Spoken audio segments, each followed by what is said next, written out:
ڈال دیں، ہم مسلمان ہیں، آپ بیمار ہو گئے ہیں تو یہ بھی خدا کا فضل ہے، گناہ معاف ہوں گے۔ اگر اللہ تعالیٰ نے فقیر بنا دیا، غریبی آ گئی ہے تو یہ بھی فضل ہے، امیروں سے پہلے جنت میں جائیں گے۔ اگر اللہ تبارک و تعالیٰ نے کسی جگہ آپ کو مکان نہیں دیا اور دوسرے کو دے دیا ہے تو آپ وہ لوگ ہیں جو عظیم سنت ادا کر رہے ہیں سیدنا بلال حبشی کی۔ اگر کسی جگہ کوئی کمزوری آ گئی ہے، کوئی پیچھے رہ گئے ہیں تو یہ خدا کا فضل ہے۔ اللہ تعالیٰ نے چاہا ہمارے لیے جو فیصلہ تو ہم اس پہ راضی ہیں، لیکن اپنی زندگی اور شکوے اتنے بڑھا لیے، ہم نے اتنے بڑھا لیے کہ لوگوں سے شکوے کرتے کرتے رب رسول سے بھی شروع کر دیے۔ غلام بھی کبھی شکوہ کرتا ہے، آقا کا بھی شکوہ ہوتا ہے، بندہ بھی کبھی شکوہ کرتا ہے، رب کا بھی شکوہ ہوتا ہے، یہ بھی کبھی ہوتا ہے۔ آپ نہ مانے پر یہ شکوہ ہے کہ میں بڑے ڈاکٹروں کے پاس گیا ہوں اور آرام نہیں آیا، نہ مانے پر یہ شکوہ ہے میں نے کبھی کسی کو ستایا تو نہیں پر میرے حالات نہیں ٹھیک ہوتے۔ آپ نہ مانے پر یہ شکوہ ہے کہ فلانے کے پاس دولت زیادہ ہے، اس نے پتہ نہیں وہ آگے نکل گیا اور میں پیچھے رہ گیا، نہ مانے پر یہ شکوہ ہے۔ کس سے کر رہے ہو؟ رب رسول سے؟ او آس بولے تے دی مہربانی اساں تے لاڈ ہی لڈاونے میں۔ کس سے شکوہ کر رہے ہو؟ خدا کے بندو، غلام غلامی کرتے ہیں تو شکوے کرتے ہیں کوئی؟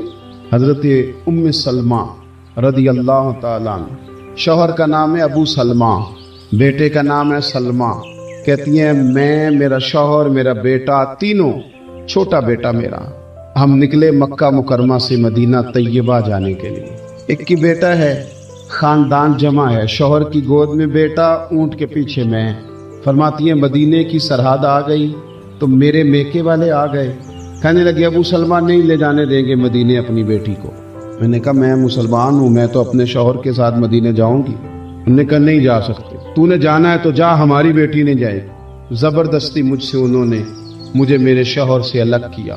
کہتی ہیں پھر میرے شوہر کے قبیلے والے آ گئے، وہ کہنے لگے اگر تم اپنی بیٹی کو نہیں نہ جانے دیتے تو یہ جو ہمارا پوتا ہے یہ ہماری نسل ہے، تمہارا نہیں، اسے ہم نہیں جانے دیں گے۔ وہ بچہ اپنی طرف کھینچتے تھے، میں اپنی طرف کھینچتی تھی، مدینے کی سرحد پہ۔ یہ جھگڑا زمین کے لیے نہیں ہو رہا، مکان کے لیے نہیں ہو رہا، حضور کے مدینے جانے کے لیے ہو رہا، حضور کے مدینے جانے کے لیے ہو رہا، مدینے جانے کے لیے ہو رہا۔ لنگ کئی مہینے تے برس گئے تے تیری دید نو دیدے ہی ترس گئے۔ انہوں نے بچہ کھینچا، میں نے اپنی طرف کھینچا، میرے بچے کا بازو اتر گیا۔ فرماتی ہیں میرے شوہر مدینے چلے گئے، بیٹا میرا میرے سسرال والے لے گئے، مجھے میکے والے لے گئے۔ آج بھی کچھ سیانے بندے کہتے ہیں اس کو نکال دو اور بچے چھین لو۔ ان کا بھی خیال تھا کہ بیٹا لے جائیں گے نا تو ابو سلمہ بھی مدینے سے واپس آ جائے گا، یہ بھی واپس آ جائے گا۔ اور یار اتنا بڑا بھی ظالم کوئی نہیں ہوگا جو ماں باپ سے بچے جدا کرے۔ فرماتی ہیں کہ وہ لے گئے چھین کے، میں میکے چلی گئی، لوگ روٹی کھاتے تھے، میرے حلق سے نہیں گزرتی تھی، زمانہ سویا کرتا تھا، میں سو نہیں پاتی تھی، بیٹا کہاں، شوہر کہاں، میں کہاں۔ ام سلمہ کتنی دیر تکلیف کاٹی؟ جناب ام سلمہ کہنے لگی لوگوں ایک دو دن نہیں پورا سال بیت گیا، پورا سال، پر جے سونا ہی میرے دکھ وچ راضی، جے سونا ہی مارو مارو مینو مار مکاؤ، میں کوئی عذر نہ پیش لے آواں، او جے سونا ہی میرے دکھ وچ راضی، پھر سکھ نو چلے ڈاواں۔ فرمایا سال بیت گیا، لوگ صبح اٹھ کے کام کاج پہ لگ جاتے، کپڑے بدلتے، ڈیوٹیاں کرتے، اور میں سویرے اٹھ کے اس جگہ آ جاتی جہاں میرا شوہر اور میرا بیٹا بچھڑا تھا۔ میں سارا دن روتی، آہوزاری کرتی، حضور کے مدینے کی طرف منہ کر کے میں تڑپتی۔ سال بیت گیا، سال، ایک ہفتہ نہیں نکلتا بچوں کے بغیر۔ بڑے بڑے سیانے لوگ پردیس جاتے ہیں تو بچوں کی فوٹو دیکھ دیکھ کے روتے ہیں، لیکن کہتی ہیں ماں تھی، بیٹا بچھڑا اور پھر بیٹا بیمار ہو اور ماں سے جدا ہو، کتنی تکلیف کا منظر ہے۔ آپ فرماتی ہیں کہ ایک سال بیت گیا اور میں نے کسی کی منت نہیں کی، میں نے کوئی شکوہ نہیں کیا، اس لیے کہ جس حال میں رب و رسول رکھے، یہ حوصلہ، یہ صبر، یہ توانائی۔ ایک سال کے بعد میرے چچا کا بیٹا میرے پاس سے گزرا، تڑپتے دیکھ کر کہنے لگا میری بہن تو سارا دن روتی رہتی ہے۔ تو میں نے کہا بھائی تمہیں کیا بتاؤں، اس کا شوہر چلا جائے، بیٹا جدا ہو جائے، وہ کیا کرے گی؟ فرماتے اس نے جا کے میرے باپ سے، اپنے والد سے، میرے خاندان والوں سے کہا اس کی سزا کب ختم ہوگی؟ اس غریبنی کا قصور یہ ہے کہ یہ مدینے والے کا کلمہ پڑھتی ہے، اس کی غلطی یہ ہے کہ یہ مسلمان ہو گئی، یہ دین حق قبول کر لیا، کیوں نہیں تم خیال کرتے؟ کہتے ان کے دل نرم ہوئے، وہ رضامند ہوئے مجھے مدینے جانے۔ پھر اس نے کوشش کی میرے سسرال پیغام بھیجے، کب بس کرو، اور بچہ تو چڑیا کا جدا ہو جائے تو وہ تڑپا کرتی ہے، اور تم نے ایک جیتی جاگتی ماں کا بیٹا جدا کیا ہے، وہ بھی نرم ہوئے، رب نے اسباب بنائے، میرا بیٹا مجھے ملا۔ کہنے لگے تو رہ جا، میں نے کہا نہیں، تم مسلمان نہیں ہو، تمہیں پتہ نہیں نا، میں یہاں نہیں رہ سکتی، مجھے مدینے ہی جانا ہے۔ اکیلی اتنا سفر، جنگلوں کا رستہ، پہاڑی رستہ طے کر لو گی؟ میں نے کہا میں کر لوں گی۔ جنوں ویکھ کے ٹھر دیاں اکھیاں نے تے جنوں ویکھ کے ٹھر دا سینہ ہے۔ ربا تیری ساری خدائی چ ایک ہی تے شہر مدینہ ہے۔ کہتی میں اونٹ پہ بیٹھی، بیٹا میں نے گود میں بٹھا لیا، میں سفر کرنے لگی، پر دل میں کھٹکا تھا کہ اتنا لمبا سفر، بیٹا چھوٹا ہے، کیسے کروں گی؟ کہتے مجھے عثمان بن طلحہ مل گئے، کہنے لگے کہاں جا رہی ہو بہن؟ میں نے کہا مدینے۔ کہنے لگی اکیلے جاؤ گی؟ میں نے کہا جانا تو ہے نا، کوئی ساتھ چلے نہ چلے پر شہر رسول تو جانا ہے نا۔ آپ فرماتی ہے میں نے عثمان بن طلحہ سے نیک بندہ کوئی نہیں دیکھا، میرے اونٹ کی لگام تھام لی۔ جب مجھے اونٹ پہ بٹھاتے تھے نا، اونٹ بٹھا کے چلے جاتے تھے، میں بیٹھ جاتی تھی تو آ کے لگام تھامتے، جب کہیں مجھے اتارتے تھے تو اونٹ بٹھا کے چلے جاتے تھے، میں اتر جاتی تھی تو اونٹ کو باندھتے، سونا ہوتا تھا تو اونٹ بٹھا دیتے، میں اتر جاتی، وہ دور جا کے لیٹ جاتے۔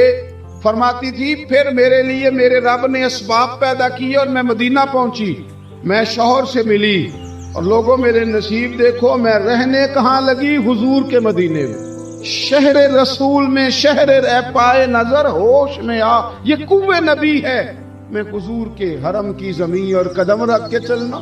ارے سر کا موقع ہے او جانے والے، مدینے کے خطے خدا تجھ کو رکھے، غریبوں فقیروں کے ٹھہرانے والے۔ کہتی ہے میں وہاں بسنے لگی۔ آپ فرماتی ہیں مسلمانوں شاید مجھ سے زیادہ تکلیف کسی نے نہ سہی ہو، پر دیکھو 1 سال پورا میں تکلیف میں رہی، اور جب میرا صبر سال کو پہنچا، صبر کی عمر 1 سال ہوئی، تو پھر رب نے بندوبست کیا، پھر میرے گھر والے بھی نرم ہو گئے، سسرال والے بھی نرم ہو گئے، رب نے میرے آنے جانے کے لیے ایک بندے کا بندوبست بھی فرما دیا، پھر میرا شوہر تک بھی میں پہنچ گئی، مجھے مدینہ الرسول بھی نصیب ہوا۔ 1 سال میں نے صبر کیا تھا، رب نے مجھے مستقل مدینے کا ٹھکانہ عطا فرما دیا۔ لیکن جو بندہ صبر ہی نہ کر پائے، جو صبر ہی نہ، جو کہ جی بڑی دور سے آیا ہوں، بڑی دیر ہو گئی، بڑا ٹائم ہو گیا، کب جا کے مسئلہ حل ہوگا؟ وہ جو آپ نے بتایا تھا وہ تعویذ کب اثر کرے گا، وہ دعا کب قبول ہوگی، وہ فلانا معاملہ کب؟ بھئی یہ ڈیٹ تو آپ کو رب رسول ہی دے سکتے ہیں، بندہ تو کوئی اطلاع ہی دے گا، پیغام ہی دے گا، دعا ہی کرے گا۔ اگر زندگی میں حوصلہ ہی نہیں ہوگا، اگر آپ کو یہ قرار ہی نہیں آئے گا، ٹھہرنا ہی نہیں آئے گا کسی میدان میں۔ دیکھیں کچھ ایسی اذیتیں ہوتی ہیں جو اذیت ناک ہوتی ہیں، لیکن اگر غلامی میں آ جائے نا آپ تو وہ اذیت ناک نہیں ہوتی، اس چبھن میں مزہ آنے لگتا ہے۔ کئی درد بھی مزیدار ہوتے ہیں، کئی درد بھی، کبھی زخم ٹھیک ہونے پہ آ جائے نا تو اسے چھیڑو تو مزہ آتا ہے، اس لیے کہ کچھ درد بھی مزیدار ہوتے ہیں۔ آتش سے کسی نے کہا تو روتا بڑا ہے، اس نے کہا محبوب کی یاد میں تڑپتا ہوں، ابھی تو ایک دل ہے، میرے تو خواہش تھی کبھی 2 ہوتے نا تو صحیح کر کے تڑپتا، رب نے دل ایک بنایا، کہتا وہ مزہ دیا ہے تڑپنے کہ میری آرزو ہے یا رب میرے دونوں پہلوؤں میں دل بے قرار ہوتا۔ درد میں بھی مزہ ہے، پر شرط یہ ہے کہ لوگ درد میں بھی جینا سیکھیں۔ ہم نہ آرام میں جینا چاہتے ہیں، پنکھے کے نیچے جینا چاہتے ہیں، کاش کہ ہمیں صحرا میں بھی نیند کا مزہ لینے کا طریقہ آئے، پھر زندگی کے سارے راستے آسان ہیں، پھر ایک راہ بھی مشکل نہیں۔ لیکن چونکہ حوصلہ نہیں، صبر نہیں، وہ والا قرار نہیں جو ایک مسلمان سے رب رسول کا مطالبہ ہے۔ حدیبیہ کے موقع پہ نا نبی پاک صلی اللہ علیہ وسلم نے جو شرطیں کافروں کے ساتھ طے کی تھی نا، حضور نے نور بصیرت سے کی تھی نا، تو انہی شرطوں نے پھر فتح کے باب کھول دی۔ ان فتحنا لک فتحا مبینا۔ ایک شرط یہ تھی کہ اگر کوئی مسلمان مدینے سے مکے آئے گا تو مکے والے واپس نہیں کریں گے، رکھ لیں گے۔ پھر غور کریں، کوئی مسلمان اگر مدینے سے مکے آئے گا تو مکے والے واپس نہیں کریں گے، اور اگر کوئی بندہ مسلمان اپنے آقا کی مرضی کے بغیر مسلمان ہو جائے اور وہاں سے وہ مدینے آئے گا تو حضور پناہ نہیں دیں گے۔ تو میرے بھائی محبوب کی طرف سے آنے والا نہ صرف سوکھ ہی نہیں قبول کرنا چاہیے، دکھ بھی قبول کرنا چاہیے، دکھ بھی قبول کرنا چاہیے۔ ہمارا یہ مسئلہ ہے کہ ہم نہ میٹھی میٹھی کے قائل ہیں، کڑوی کڑوی کے قائل نہیں۔ اگر وہ کبھی دکھ دے نا تو محبوب کا دکھ بھی سکھ سمجھ کے قبول کرو. ہاں ہاں اس کی طرف سے کانٹا ہے کبھی تو اسے پھول سمجھ کے قبول کرو. وہ چبھے گا نہیں انشاءاللہ مزہ ہی دے گا. وہ قبول تو کرو نا. تو اب حضرت ابو بصیر رضی اللہ تعالیٰ عنہ ایک صحابی تھے, ایک تو حضرت ابو جندل رضی اللہ تعالیٰ عنہ تھے نا, تو وہ تو حدیبیہ میں آ گئے. حضور مجھے لے جائیں, تو نبی پاک نے فرمایا میں نے وعدہ کر لیا ہے. ان کو بھی حضور نے واپس بھیج دیا. اور یہ بیچارے نا اپنے آقا کی جیل توڑ کے مکے سے بھاگ کے مدینے آئے. یا رسول اللہ مجھے قبول کر لے, میں بھاگ آیا ہوں, وہ بڑا ظلم کرتے ہیں, مارتے ہیں, تکلیف دیتے ہیں. وہ آئے تو ادھر سے نا اس کے مالک نے ایک دو بندے بھی بھیج دیے رکا دے کے کہ یا رسول اللہ آپ کا تو وعدہ تھا کہ آپ بندہ رکھیں گے نہیں. یہ آئے اور رکا بھی آ گیا. اب ذرا منظر کو سمجھے. ہمارا تو یہ مسئلہ ہے کہ کہتے ہیں کہ میری 99 باتیں مانی ہیں, ایک نہیں مانی, لہذا میرا تعلق ہی کوئی نہیں. لیکن یہاں کیا کیفیت ہے, بندہ رو رہا ہے, تڑپ رہا ہے, حضور میں مار سے بچتا ہوا آیا ہوں, جیل توڑ کے آیا ہوں, مجھے قبول کر لیں. ادھر رکا آ گیا کہ آپ کا وعدہ تھا رکھیں گے نہیں. اب یہ کتنا مشکل مسئلہ ہے. لیکن رسول پاک علیہ الصلوۃ والسلام نے فرمایا ابو بصیر میں نے وعدہ کیا یار تجھے واپس جانا پڑے گا. اوئے ہوئے لوگ تو کہتے ہیں نا کہ وہ پیر صاحب نے کہا تھا تو میرا کام نہیں ہوا لہذا میری بیعت ہی گئی, چھٹی ہو گئی. ماحول ہی بڑا عجیب ہے. حضور نے فرمایا واپس جا, لیکن جے کر یار دے نام دا ملے مینا, پھر انہوں چولی پا لئیے مینے نو انجے سٹیے نا. جے کر یار دے نام دا, سامنے والے نے تانا سمجھ کے دیا تھا پر یار کے نام کا تھا نا. اس نے کہا لا صحیح سونے کے نام کا ہے نا. تانا ہوا تو کیا ہوا. جے کر یار دے نام دا ملے مینا, انہوں چولی پا لئیے پنجے سٹیے نا. تے جے کر یار دے نام دی ملے سولی, پھر جھوٹا جھوٹ لئیے تے پیچھے ہٹیے نا. جھوٹا جھوٹ لئیے. اب لکھنے والے کا بھی اپنا انداز ہے نا, کہتے ہیں یہ بھی میرے لیے جھولا ہی ہے, یہ بھی آرام کی جگہ ہی ہے. جھوٹا جھوٹ لئیے تے پیچھے ہٹیے نا. حضرت ابو بصیر رضی اللہ تعالیٰ عنہ سے حضور نے فرمایا واپس جانا ہے. کہ سونے ٹھیک ہے, کوئی شکوہ نہیں, کوئی گلہ نہیں, یہ بھی میرے محبوب کا حکم ہی ہے. اور کیا بات ہے, میرے نبی وعدوں کے پکے ہیں. کیا بات ہے, حضور نے جو کہا کر کے دکھایا. کہتے ہیں میں واپس جا رہا تھا, ایک دو بندے ساتھ تھے, جب مدینے کی حد گزر گئی نا, حضور نے تو کہا تھا نا مدینے میں پناہ نہیں دینی, تو میں نے اس سے کہا یار تلوار بڑی سونی ہے ذرا دکھانا. اس نے دکھائی تو ایک کی میں نے گردن کاٹ دی, دوسرا ویسے ہی بھاگ گیا. اور بھاگ کے حضور کے پاس آیا, جی اس نے تو مار دیا ہے. تو سرکار فرمانے لگے میں نے تو وعدہ پورا کیا تھا نا, تم سے نہیں سنبھالا گیا تو معاملہ تمہارا ہے. اب حضرت ابو بصیر رضی اللہ تعالیٰ عنہ واپس آئے, عرض کی حضور اب میرے لیے کیا حکم ہے. حضور نے فرمایا میاں حکم وہی ہے, مدینے میں ہم نہیں رکھ سکتے. تو مدینے میں صحابہ تھے نا, حضور کی باتوں سے خوشبو لیتے تھے, مدینے میں نہیں رکھ سکتے. حضرت ابو بصیر کہتے ہیں میں مدینے کی سرحد سے نکل گیا, اس جگہ چلا گیا جو نہ مکے کی ریاست میں تھا نہ مدینے کی. ایک مقام ایس تھا جہاں میٹھے پانی کے کنویں تھے, وہاں رہنے لگا. حضرت ابو جندل کو پتا چلا کہ ایک نیا ٹھکانہ بن گیا, وہ بھی جیل توڑ کے آ گئے. 70 بندے آ گئے. وہاں سے قافلے گزرتے تھے کافروں کے, یہ بھی مسلمانوں کو تنگ کرتے تھے. اگر مکے سے کوئی قافلہ گزرتا تھا تو ہم نے بھی ان کو پکڑا, کافر کا مال مال غنیمت اسباب بن گیا. اور وہ جب قافلہ لے کے آتے تھے تو ڈرے ہوتے تھے, اور ان کو تو ستایا تھا نا. کہتے ہمیں ستایا بڑا تھا, ہم تو انقلابی بن گئے. ہم تو رکھ لیتے نا, بڑی منت کرتے, بڑی جان مشکل سے چھڑاتے. 70 بندے ہو گئے, پھر 300 ہو گئے. ابو بصیر کہتے ہیں دنیا مدینے جاتی تھی لیکن ہم تڑپتے تھے, ہم تڑپتے تھے. روت لنگ گئی ہے پھر باہر آ دی, تے اج چٹھیاں مدینے آئیاں نہیں.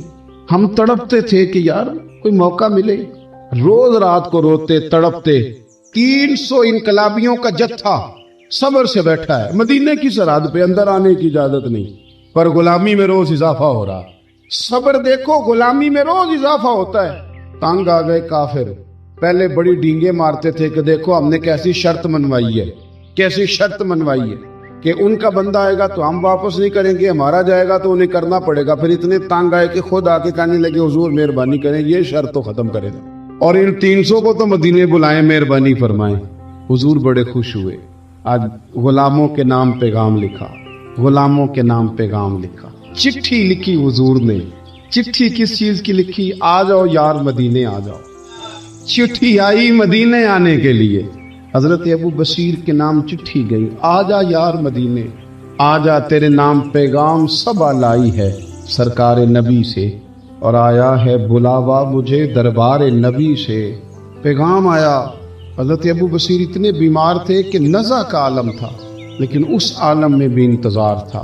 اس آخری ویلے اکھیاں میریاں رات تکنا تیرا تے سجنا کچھ بھی نہیں جانا، یہ پا جاویں ایک پھیرا تے سر میرے تے آن کھلوویں تے پھر پردہ رہ جائی میرا، سوکھا نکلے صاحب ظہوری یہ ویخ لوے مکھ تیرا۔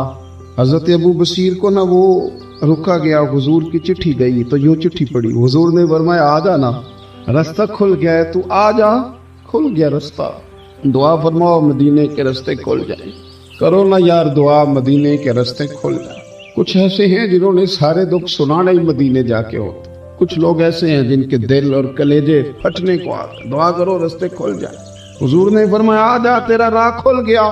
حضرت ابو جندل کہتے ہیں میں سرانے کھڑا تھا، حضرت ابو بصیر کے خط پڑھا، مسکرائے، اشارے سے کہنے لگے دیکھ میرے نبی کا خط ہے، حضور کی چٹھی میرے نام آئی ہے، پڑھنا۔ میں نے بھی پڑھی، پہلے روئے پھر کلمہ پڑھا، پھر میرا ہاتھ تھاما، روح ہی پرواز کر گئی۔ ہمیشہ کے لیے، ہمیشہ کے لیے وہ ظاہری جسم کے ساتھ تو مدینے نہ پہنچے، پر قبر میں گئے تو مدینے والے کی زیارت نصیب ہو، قبر میں حضور کی زیارت نصیب ہو گئی۔ قبر حضرت ابو جندل کہتا ہے میں نے جنازہ پڑھا اور اسی مقام پہ جہاں انہوں نے انتظار کیا تھا نا، وہ مقام میں انتظار ان کا مزار بنا، مزار کے ساتھ مسجد بنی، مسجد کا نام مسجد ابو بصیر رکھا گیا۔ انہوں نے اس انتظار میں جان دے دی، پر صبر کیا، عاشق